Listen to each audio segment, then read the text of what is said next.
রসুল করিম সাল্লাল্লাহু আলাইহি ওয়াসাল্লাম মক্কা বিজয়ের পরে আমভাবে ক্ষমার ঘোষণা করেছিলেন। মান দাখালা দার আবা সুফিয়ান ফাহুয়া আমিনুন, যে ব্যক্তি আবু সুফিয়ানের ঘরে আজকে আত্মগোপন করবে, অবস্থান করবে, সে নিরাপদ। আবু সুফিয়ান কয়, হুজুর আমার ঘরে কি সবার আটবো? কয় মান দাখালা ফি বাইতিল্লাহ বাইতুল্লাহিল হারাম, যে হারাম শরীফে অবস্থান করবে সেও নিরাপদ। সবাই বলে, হুজুর হারাম শরীফে কি মক্কার সব মানুষের জায়গা হবে? তখন বলছে, যে নিজের ঘরে অবস্থান করবে সেও নিরাপদ। সুবহানাল্লাহ বললেন না? কিন্তু আল্লাহর হাবিব সাল্লাল্লাহু আলাইহি ওয়াসাল্লাম সর্বমোট 17 জনের ব্যাপারে সিদ্ধান্ত নিলেন। এই 17 জনের ভিতরে 11 জন পুরুষ আর 6 জন নারী। এরা ইসলামের চরম পর্যায়ের দুশমন ছিলেন। আল্লাহর হাবিব ঘোষণা দিলেন, এই 17 জনকে যেখানে পাওয়া যাবে সেখানে হত্যা করবা, এদের রক্তকে হালাল করে দেওয়া হলো। এই 17 জনের ভিতর অনেকেই ছিলেন রাহমাতুল লিল আলামিন নবী, তাদেরকে ক্ষমা করে দিয়েছিলেন। জোরে বল সুবহানাল্লাহ। তার ভেতরে একজন ছিল আবু জেহেলের ছেলে হযরত ইকরামা। যারা মক্কা মদিনায় সফর করেছেন, তায়েফে যাওয়ার পথে হাতের ডাইনে ওই যে নবীজির যেখানে 2 রাকাত নামাজ আদায় করতেন, বুড়িমার ঘরের পাশে যে বুড়ি কাটা দিত নবীজির চলার পথে, সামনে আগালে হাতের ডানে আপনারা দেখবেন ইকরিমা বিন আবু জেহেলের কবরের ওখানে আছে। আমি গুনাহগার, ওখানে দোয়া করছি। তো ইকরিমাকেও আল্লাহর হাবিব ক্ষমা করে দিয়েছেন। কিভাবে? ইকরিমা বিন আবু জেহেল, আবু জেহেলের ছেলে ইকরামা, সে ইসলাম ধর্ম গ্রহণ করে নবীজিকে বললেন, ইয়া রাসূলুল্লাহ, আমার স্বামী ইকরিমা, তাকে আপনি যদি হত্যা করে দেন তাহলে তো আমি বিধবা হয়ে যাব, আর সে তো আপনার ভয়ে মক্কা থেকে পালায়ে চলে যাইতেছে। নবীজি গো, আপনি যদি তার নিরাপত্তা দেন তাহলে তাকে আপনার কাছে নিয়ে আসব। সরকারে দো আলম সাল্লাল্লাহু আলাইহি সাল্লাম, রহমতের নবী, মায়ার নবী, দয়ার নবী বললেন, যাও ইকরিমার বিবি, তোমার ইকরিমাকে আমি নিরাপত্তা দিয়ে দিলাম। সুবহানাল্লাহ। বাড়িতে গিয়ে কয়েন, বাড়িতে রাত 12টার সময় যাবেন, বিবির সামনে কবেন সুবহানাল্লাহ। বিবি বলবে, সুবহানাল্লাহ কইলে কেন? চেয়ারম্যান সাহেবের সামনে সুবহানাল্লাহ কইনি তো তা কাজা আদায় করলাম, তুমিও কও সুবহানাল্লাহ। তাছাড়া তো এখন কবেন না পরে কবেন, তাই হয় নাকি? যখন একটা তখন, ঠিক না? আজকের কাম কাল পার না ডাল, আজকের কাম কালকের জন্য রাখা যাবে? আরে কথা কয় না, রাখা যাবে। ঈশার সময় ভাত খেলেন, পরের দিন সকালে হাত ধোবেন না? কি ধোবেন না? আজকে ঈশার সময় ভাত খাইছে, হাত ধোবো পরের দিন সকালে, এরকম কি করেন নাকি? হ্যাঁ, অনেকে করে। হুজুর ওয়াজ করে গেছে না যে স্ত্রীর সাথে থাকে, রাত্রে গোসল করে পরের দিন 10টায়। কথা কন ঠিক ঠিক না? এগুলো হারাম, সারা গরু কবিরা গুনাহ, আমার এটা আলোচ্য বিষয় না। তো যখনের কাজ তখনও করতে হবে। যখন সুবহানাল্লাহ তখন সুবহানাল্লাহ বললেন না হবে, এটা বুদ্ধি শুদ্ধি করে বলেন। বক্তা বলতেছে, বিয়ে করছে, বিয়ের 29 দিনের মাথা আল্লাহ পাক তার একটা সন্তান দিয়েছে, সভাপতি কয় সুবহানাল্লাহ। এই যাকে কি সুবহানাল্লাহ হবে? 29 দিন পরে কি ছেলে হয়, বাচ্চা হয়? কমপক্ষে 6 মাসের বেশি লাগে, ঠিক না? এটা বুঝে শুনে সুবহানাল্লাহ আলহামদুলিল্লাহ কবেন। এক বক্তা ওয়াজ করতেছে, সবাই জাহান্নামে চলে গেল, সবাই কয় সুবহানাল্লাহ। তো জাহান্নামে গেলে কি সুবহানাল্লাহ? আমি জিজ্ঞাসা করলাম, আপনি কেমন আছেন? কয় ইনশাআল্লাহ ভালো আছি। এখানে ইনশাআল্লাহ হবে, এখানে আলহামদুলিল্লাহ ভালো আছি। তো বুঝে শুনে জবাব দিতে হবে। আল্লাহ বোঝার তৌফিক দেন। আর একটু জোরে কয় না আমিন। তো রাসূল করিম সাল্লাল্লাহু আলাইহি ওয়াসাল্লাম ক্ষমা করেছেন। এরপরে আরেকজন অপরাধী, তার নাম হলো ওয়াহশী। নাম কি? ওয়াহশীর ব্যাপার আপনারা জানেন যে ওয়াহশী নবী করিম সাল্লাল্লাহু আলাইহি ওয়াসাল্লামের কলিজার টুকরা চাচা যান। সাইয়্যিদুশ শুহাদা হযরত হামজা রাদিয়াল্লাহু তাআলা আনহুকে এই ওয়াহশী পেছন থেকে পাথরের আড়ালে লুকিয়ে উহুদের প্রান্ত, উহুদ যুদ্ধে পিছন থেকে তীর মেরে নবীজির চাচাকে শহীদ করেছিল। নাউজুবিল্লাহ। নবীজির চাচাকে শহীদ করেছিলেন এই ওয়াহশী। এরপরে নবীজি সাল্লাল্লাহু আলাইহি ওয়াসাল্লামের চাচার নাক কাটা হয়েছে, কান কাটা হয়েছে। নবীজির চাচার বুকটা চিরে ফেলে বুকের ভিতর থেকে কলিজাটা বের করে আবু সুফিয়ানের স্ত্রী হিন্দা চিবোয়েছে, লাশের উপরে নৃত্য করেছে, নাচছে। আল্লাহর হাবিব সাল্লাল্লাহু আলাইহি ওয়াসাল্লাম এটা দেখে মনে বড় কষ্ট। ওয়াহশী আল্লাহর হাবিবের চাচাকে খুন করেছে।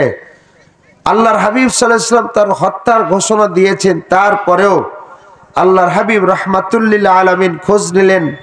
সাহাবীরা, ওয়াহশী কোথায় জানো? কেউ কেউ বলে হুজুর আমরা দেখছি সে তায়েফে চলে গেছে। কোথায়? তায়েফে গিয়ে আত্মগোপন করছে, পালাইছে। আল্লাহর হাবিব সাল্লাল্লাহু আলাইহি ওয়াসাল্লাম রহমতের নবী, দয়ার নবী, মায়ার নবী। কেমন দয়ার নবী, মায়ার নবী! নবীজির ওয়াহশীর প্রতি দয়া হইল। ওয়াহশীর কাছে আল্লাহর হাবিব দূত পাঠায় দিলেন, যা ওয়াহশীকে বলো ওয়াহশী আমার কাছে ফিরে আসুক, তওবা করুক, আল্লাহ তাআলা ওয়াহশীর সব গুনাহ মাফ করে দিবে। সুবহানাল্লাহ। জোরে বললেন না, মাফ করে দিবে। তো ওয়াহশীর কাছে গেছে, ওয়াহশী তুমি কলেমা পড়ো, আল্লাহর হাবিবের দরবারে যাও, আল্লাহ তাআলা সব মাফ করে দিবে। ওয়াহশী বলে আমি পড়তে পারবো না। কেন? বলে কোরআনে কারিমে আল্লাহ তাআলা বড় শাস্তির কথা বলেছেন তিনটা অপরাধের কারণে। এক নম্বর অপরাধ, যারা আল্লাহর সাথে অন্যকে শরীক করে। দুই নম্বর অপরাধ, যারা অন্যায়ভাবে মানুষকে হত্যা করে। তিন নম্বর অপরাধ, যারা জিনা করে। আল্লাহ পাক কোরআনে কারিমে সেই কথা আলোচনা করেছেন। দেখেন, একজন মুশরিক, কোরআনে কারিম আল্লাহ পাক বড় শাস্তির কথা বলেছে। মুশরিক কোরআনে কারিমের আয়াতের অর্থ জানে, ব্যাখ্যা জানে, সে আল্লাহর ভয় করে।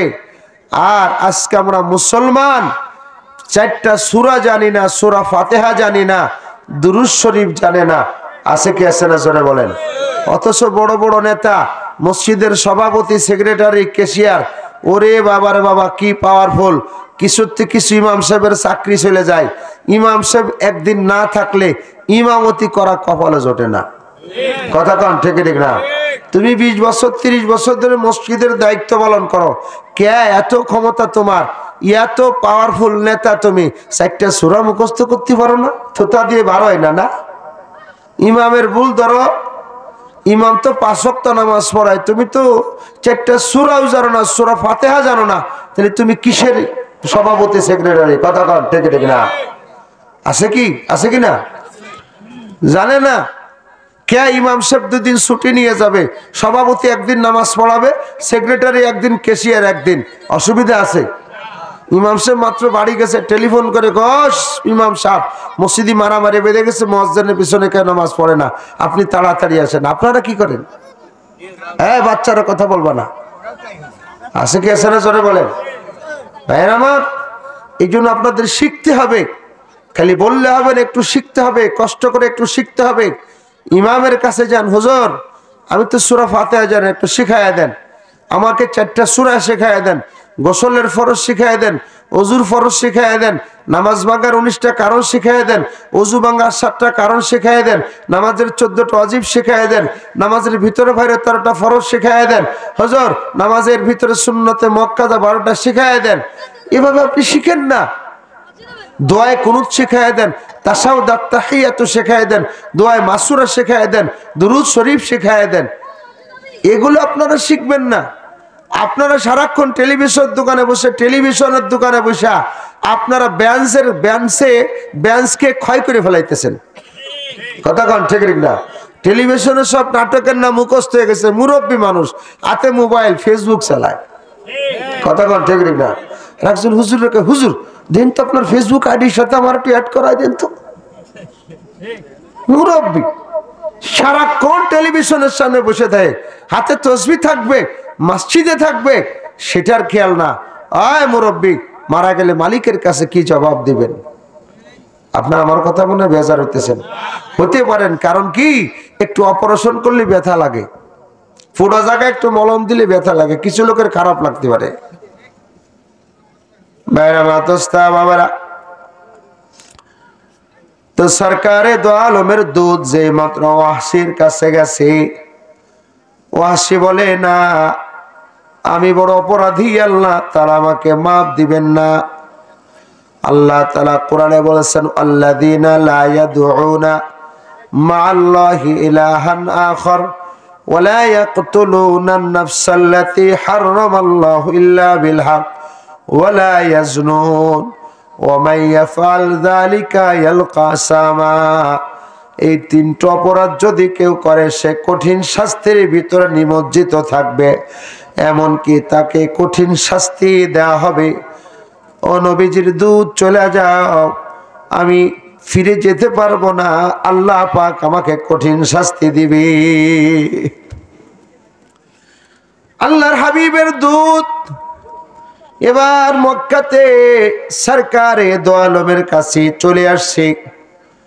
আল্লাহর হাবিবের এই কথাগুলো শোনার পরে সাথে সাথে আল্লাহ তাআলা 2 নম্বরে আর একটা আয়াত নাজিল করে দিলেন। জোরে কোন সুবহানাল্লাহ।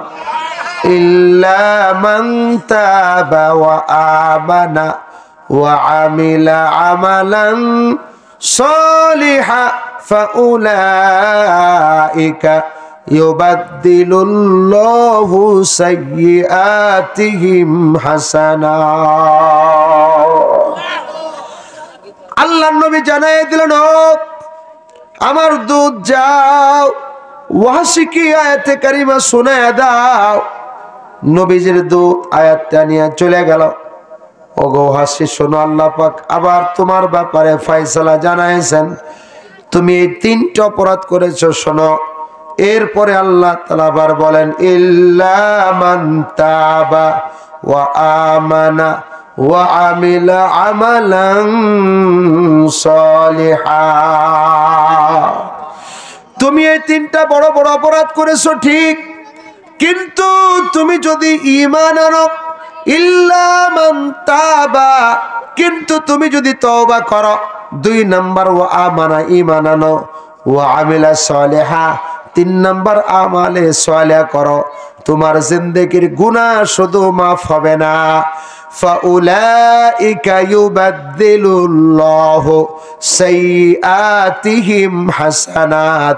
আল্লাহ পাক বিগত সময় যত গুনাহ করেছ সব গুনাহগুলো আল্লাহ তাআলা নেকির দ্বারা পরিবর্তন করে দিবে। সুবহানাল্লাহ, জোরে কয় না? তার মানে মুসলমান, আপনি আগে চুরি করেছেন, ডাকাতি করেছেন, জিনা করেছেন, ব্যভিচার করেছেন, এখন আপনি খালেস দিলে আল্লাহর কাছে তওবা করেছেন, কলেমা পড়েছেন, তওবা করেছেন, গুনাহ থেকে ফিরে আসছেন, আমালে সালেহ করছেন, আল্লাহ রাব্বুল আলামিন আপনার পিছনের গুনাহগুলো নেকির দ্বারা পরিবর্তন করে দিবে। সুবহানাল্লাহ, কত সুন্দর কথা। ওয়াহশিকে বলে, ওয়াহশি, এখন তোমার সুযোগ হয়েছে, তুমি যত গুনাহ করছো সব তো মাফ। শুধু তাই নয়, তোমার গুনাহগুলো আল্লাহ পাক নেকির দ্বারা পরিবর্তন করে দিবে। বিরাট সুযোগ এসে গেছে, চলো। দেখেন, এই কথা বোঝার জন্য বলি, ফাউলাইকা ইউবাদদিলুল্লাহু সাইয়্যাতিহিম হাসানাত। হযরত আবু বকর সিদ্দিক ওমর দুজন কথা কাটাকাটি করতেছে। হযরত আবু বকর ওমর বলে, আবু বকর রে, হযরত আবু বকর সিদ্দিক রাদিয়াল্লাহু তাআলা আনহু বলেন, ওমর, তোমার নেকি বেশি, আমার নেকি কম। কিন্তু হযরত ওমর বলে, ও আবু বকর, আমার নেকি কম, তুমি আবু বকরের নেকি বেশি। সুবহানাল্লাহ। নেকি নিয়ে পাল্লা দেয়, কার কত নেকি, ঠিক কিনা? এরকম আমাদের নেকির প্রতিযোগিতা নয়, গুনার প্রতিযোগিতা। তোর বাড়ি কয় ইঞ্চি টিভি রে? 21 ইঞ্চি। আমার বাড়ি 26 ইঞ্চি। কথা কয় না, কথা কয় না? প্রতিযোগিতা। কে তোর বিটার বউ কি রে? আমার বিটার বউ এ পাস, আমার বিটার বউ বিএ পাস। কথা কয় না? এখন গুনার প্রতিযোগিতা। তুই বিয়ে করেছিস কয়টা? আমি 3টা। কি তুই প্রেম করেছিস কয়টা? আমি বন্ধু বন্ধুরে কয়টা? আমি করেছি 20টা, আমি করেছি 30টা। কথা কন, ঠিক না? খালি গুনার প্রতিযোগিতা, নেকের প্রতিযোগিতা আমাদের ভিতর না। এই তুই জমি কিনছিস কয় কাঠা? 5 কাঠা, আমি কিনছি 10 কাঠা। আমলের কোন প্রতিযোগিতা নেই। এই তুই নামাজ পড়েছিস আজকে কয় রাকাত? তাহাজ্জুদের নামাজ 4 রাকাত, আমি পড়েছি 6 রাকাত, তা নাই। কি ঠিক ঠিক না? আজকে সেটার প্রতিযোগিতা নেই, খালি গুনাহের প্রতিযোগিতা। কি আগের সময় দেখছি আত্মীয় বাড়ি গেলে অজুর পানি দিত, ঠিক না? কি দিত না? অজুর পানি দিত, অজু করে যায় নামাজটা 2 রাকাত নামাজ পড়তে সফর করে আসছে। এখন আত্মীয় বাড়ি যাওয়ার সাথে সাথে কয় মোবাইলের চার্জারটা আছে। কথা কন ঠিক না?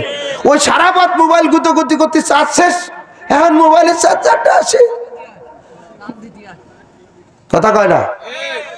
ইবাদত বন্দেগীর প্রতিযোগিতা নাই, গুনাহের প্রতিযোগিতা শুরু হয়ে গেছে গা। আবু বকর সিদ্দিক রাদিয়াল্লাহু বলে, আমার কাছে দলিল আছে তোমার নেকি বেশি। সুবহানাল্লাহ কইলেন না? ওমর কয় আমার নেকি বেশি, আপনার কাছে দলিল কোত্থেকে আসলো? সুবহানাল্লাহ কয় না, কয় আমার কাছে দলিল আছে। দলিল কি? আম্মাজান আয়েশা সিদ্দিকা রাদিয়াল্লাহু তাআলা আনহার রানের উপরে মাথা দিয়া আল্লাহর হাবিব সাল্লাল্লাহু আলাইহি সাল্লাম একটু শুইছেন। বিবির রানের উপর মাথা দিয়া শোয়া সুন্নাত। তো সুবহানাল্লাহ কইলেন না? আজকে খেতার ভিতর না শুন রানের উপর মাথা দিয়ে শোবেন, তো ঠ্যাং বড় হয়ে যাবেন লেপের ভিতরে। গরমকালে শুয়ে না, অসুবিধা নেই। আপনারা বেজার হলেন নাকি? এটা নবীর সুন্নাত কইতেছি, মুরব্বীরা খুশি। হারে আমার বউটা নাই, কি করবো, মাথা দেব। শুনেন, আর বিবি কি করবে? বিবি হাতের আঙ্গুল দিয়া চিরুনি করবে, হাতের আঙ্গুল দিয়া স্বামীর মাথা কি করবে? চুলটা আশ্রয় দেবে। এটা সুন্নত। সুবহানাল্লাহ কয় না? এটা সুন্নত। স্বামীর খেদমত তো না, ব্যারাকের অফিসারের যে খেদমত। স্যার আপনি ভালো আছেন, আমার পাশে আছেন। কথা কন ঠিক ঠিক না? স্বামীর খেদমত নাই, ব্যারাকের অফিসারের খেদমত। কথা কন ঠিক ঠিক না? আর দেওয়ারের খেদমত আছে কি আছে না? সরে কন। উনাই ভরিয়ে গেছে দেশটা। আপনাদের দেশে মনে হয় নাই, আমাদের দেশের কথা কথা। আপনাদের দেশের মানুষ ভালো আছে, স্বামীর খেদমত নাই। আল্লাহ বুঝার তৌফিক দেন। আরো জোরে বলেন আমিন। থাকবে, আপনি তো মহব্বত করেন না। এক প্লেটে খানা খাবেন, মহব্বত বাড়বে, ঠিক কিনা? স্ত্রী যেই গিলাসে পানি পান করবে, আপনি সেই গিলাসে পানি পান করবেন। নবীজি যেখানে পানি পান করছে, আয়েশা সিদ্দিকা সেখানে পানি পান করে মুখ লাগায়। সুবহানাল্লাহ জোরে কোন। এখন মহব্বত নাই, ছেলের প্লেট আলাদা, মেয়ের প্লেট আলাদা। কি মহব্বত আসবে কোত্থেকে? মহব্বতের কাজ তো করি না, ঠিক না? ছেলের ঘর আলাদা, মেয়ের ঘর আলাদা, ছেলের টিভি আলাদা, মেয়ের টিভি আলাদা, ঠিক না? গুনাহ করার সুযোগ করে দিছি আমরা।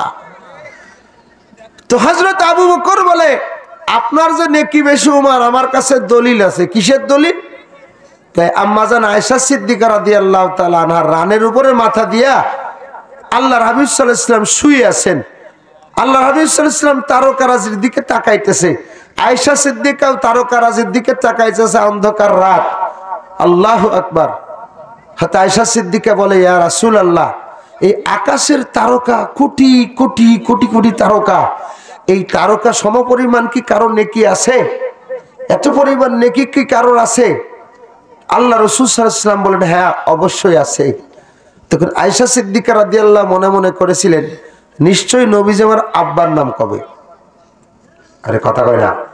তখন বলে, হুজুর সেই তিনি কে, যার নেকি আকাশের তারকারাজির থেকে বেশি?